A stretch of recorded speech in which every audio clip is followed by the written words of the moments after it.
took the rear main cap off and found out that that was my problem.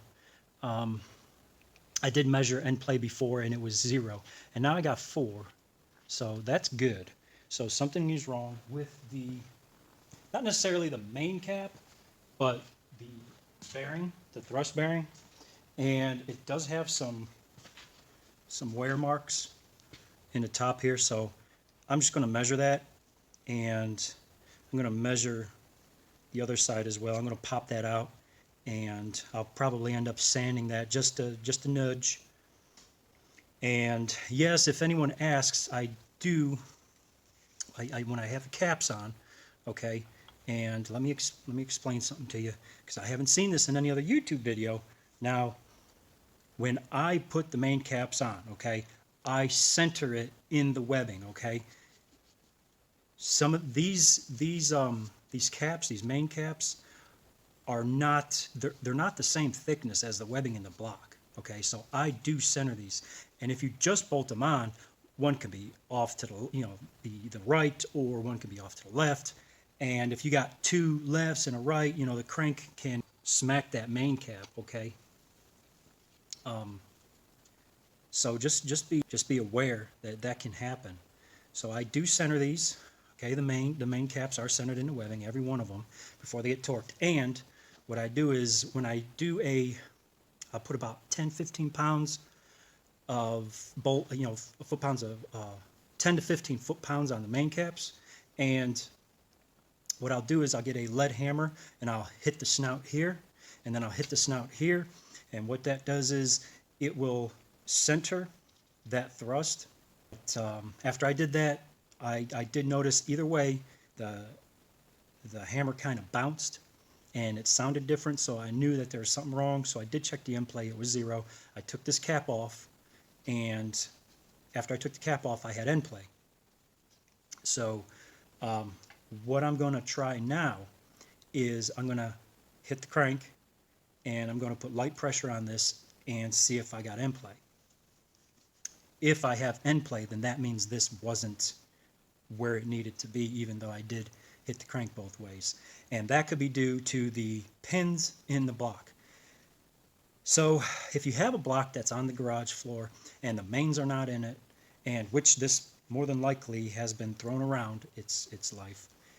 The original owner said that they had this for 40 years. It's been sitting in the garage, and I'm pretty sure those pins right here are bent, so I'm going to have to do something about that, whether putting the cap on, hitting the cap, or just tapping it. I'm not going to be, full hammer blow at it, but I'll tap the cap and see if that straightens the pins. And if it doesn't, what I'll actually happen to do is I'll actually get a dull chisel point punch, and I'll straighten those out that way.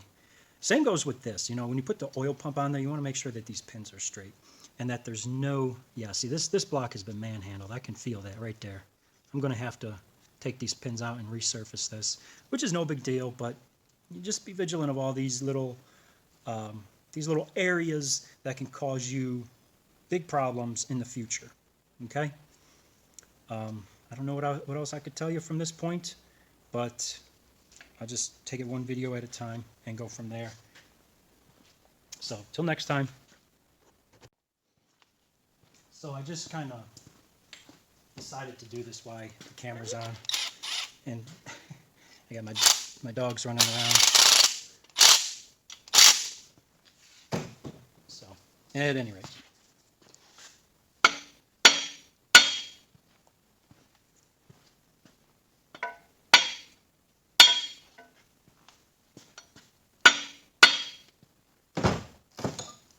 So let's see if I still got that end play.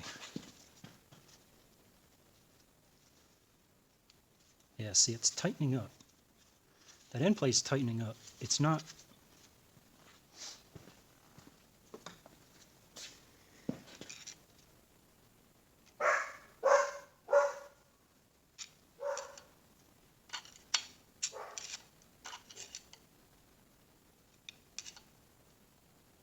Yeah, it's not tightening. It's actually getting tighter. So I'm at 2.5 right now. Let's see. Yeah, 1.5. All right.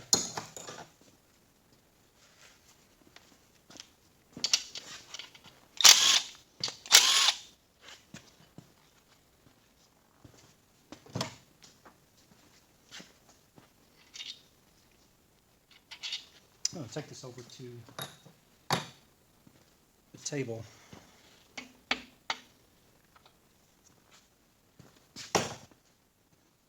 And just kind of surface that a little bit and see where I end up. So I hit that with some 600 and some fuel to kind of wet sand it. And it's actually a better surface than what was on there. So I'm going to put this on and see if it's gotten any better. And I just did a couple of movements on the bearing, nothing much. I didn't get really down to sanding it. I just kind of gave it a couple of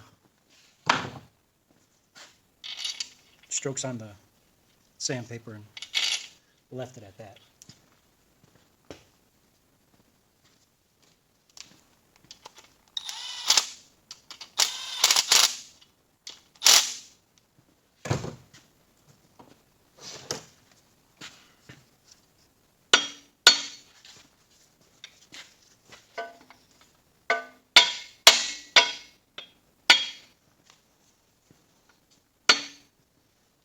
Yeah, I used to have a big lead hammer, and I let someone borrow it, and you know how that goes. So,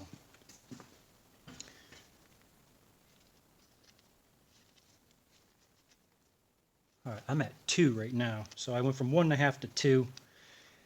So let me see this here. Let me do this.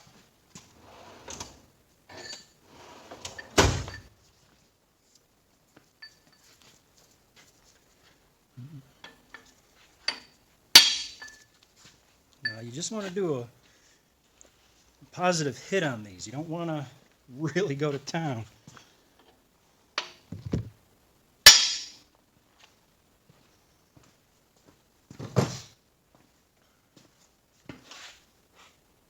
Yeah, I hate these engine stands. I got a way better one, but this is the guy's engine stand he let me use. I don't like these 3-legged stands. Had to brace it right there. So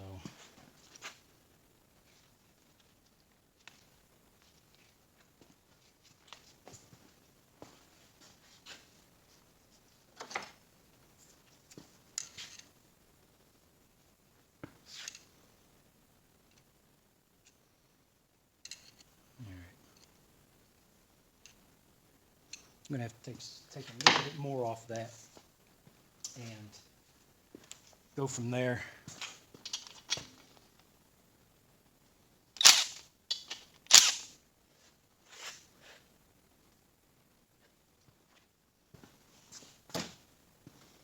So I'll be back. All right, so on my flat table, took some 600 and found out that it was tapered. Okay. So I measured from here to here with the caliper, and it had a tooth-out taper. And I measured the inside, which was fine. The inside was fine, but for some reason this outside had a taper. Okay, so I got the taper out and just kind of squared it up, and we're going to try that. And when you have your mains off, I do like to run a file, okay? Just kind of get that sharp edge. And I will run some 600 on this, just a couple of bites, okay? Nothing, you don't want to take any material off. You just want to get the high spots out. I put this bearing in dry after cleaning with acetone. I also use lacquer thinner for bearings if I'm polishing the surface. These don't have a polished surface.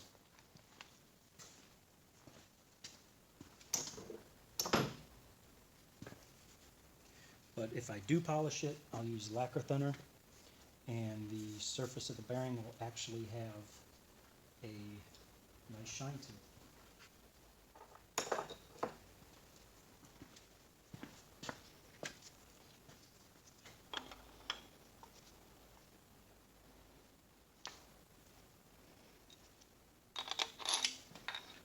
Can you guys see that? Yeah. Okay.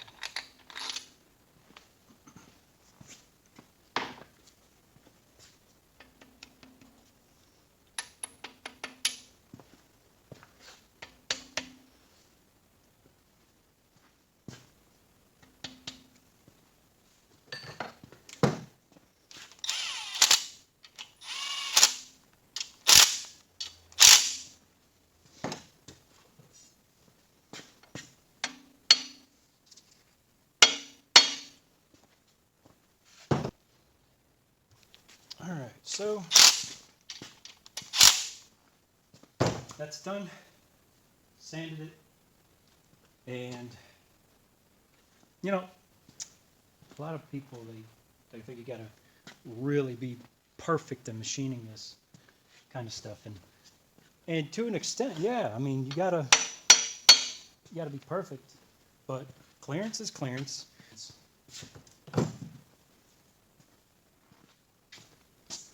And that's what they do. You know how they straighten a crank? They put it in a press or they hit it with a hammer, okay? And yes, every time you hit a cast crank, it takes some of the ring out of the crank. So cast, you're limited. There, I got 4. So let's see what I got when it's torqued.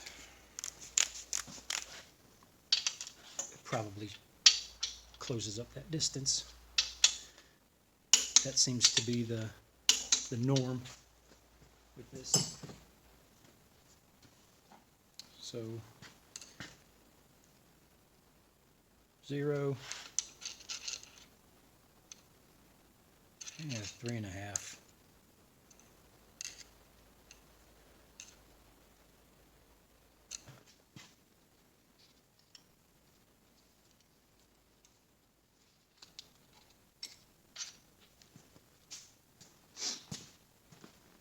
So I got 4. That's done. I'll retorque it, put some more sealer on here, and that's that. And I usually do chamfer all this, okay, and kind of hog that out a little bit. But like I said, this guy ain't worried about all that. So I'm doing what he wants. He says it's a rat rod. He's not too concerned. I think that's it. I'm going to start putting the rings on the piston. Well, no, I have to degree the camshaft. So one piston rod assembly is going in there with no rings, cleaning the bores once again, and going from there. Now, if you guys look, let's see how concerned. You see that bore? See that? Yep, that's pits. Pits going past the 30 over, probably more into the 40 or 50. And normally I don't, well, let me say this. Your rings are wide enough to cover pits, okay? It's just a rat rod engine, and he just doesn't want it to smoke. And he's throwing a blower on it. Yeah, it's only going to be 4 or 5 psi, but that'll help seal the rings. And I don't think it's going to create any issues. If it was my engine, I would probably bore it over just, 10 or 20, just to get rid of most of that. But, for the most part, I mean, even the machinist said, nah, just hone it, you'll be fine. I do have wide rings in here, and that's because of the supercharge. So, but at any rate, that's where we're at. I'm going to be slamming this together. And yeah, I did chamfer all the oiling holes for the journals and the rod bearings. All the journals and the cranks been chamfered. And yeah, just going to have to one step at a time with this. So next step, put a piston in, degree the cam on the intake lobe, and go from there. So till next time, catch you later.